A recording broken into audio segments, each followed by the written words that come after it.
Give the floor to the delegation of Sri Lanka.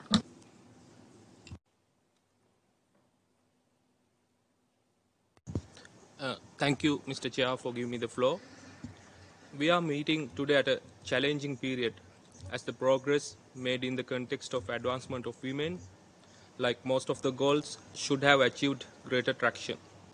As a result of the peculiar, tense, unusual environment created by the pandemic and prevalent lockdowns, we have observed that many women and girls have been exposed to exacerbated levels of violence. In this context, the access to effective assistance mechanisms, including social protection, psychological, sexual, and reproductive health, has also been severely impeded. This situation has posed a severe threat to the successful realization of SDG Goal 5 to achieve gender equality and empower all women and girls.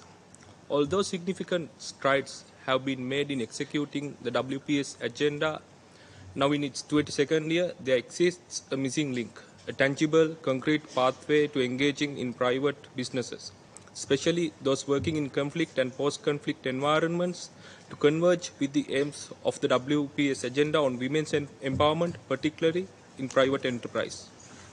What we are seeing are siloed business worlds, one world where businesses are increasingly adopting an employment policy that is viewed through gender lens, thereby committing to CSR initiatives of gender equality, and another world where UN and WPS supported corporate initiatives like Business for Peace and the UN Global Compact aim to drive business in conflict zone.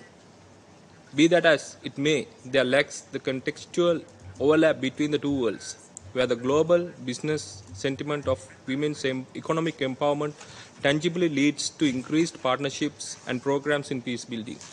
It does not do us well if the good practices and progressive evolution of gender equality does not translate to economic opportunity in those areas that need it the most. Mr. Chair, complex conflicts and humanitarian crises continue to ravage communities and hinder the overall well-being and prosperity of societies. Women are often the most impacted by these crises, bearing the brunt of conflict and paying a higher price of the devastation from increased gender discrimination and violence to the waning of gender-sensitive structures and programming.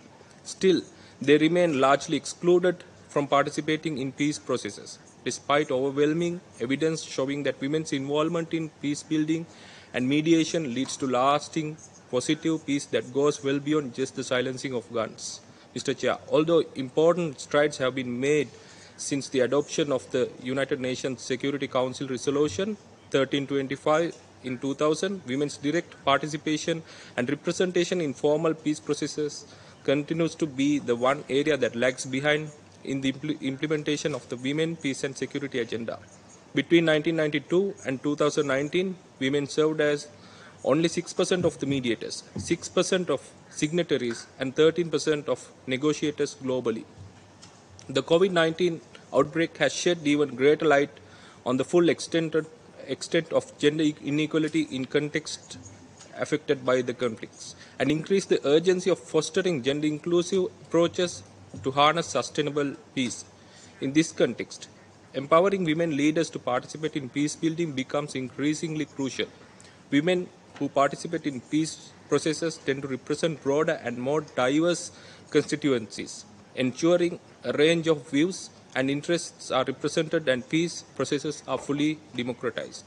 Mr. Chair, currently Sri Lanka is in the process of formulation of the draft National Women's Policy.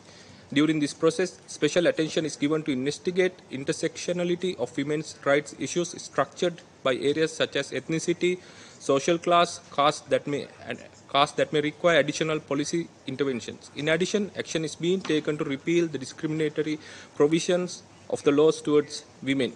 Mr. Chair, with less than 8 years remaining to realize the targets envisioned in the 2030 agenda, it is vital that the subject of the advancement of women be treated as a top priority. With long-term and holistic policies, Sri Lanka looks forward to meaningfully realize the advancement of women in timely manner. I thank you. Muchas gracias. Thank you very much.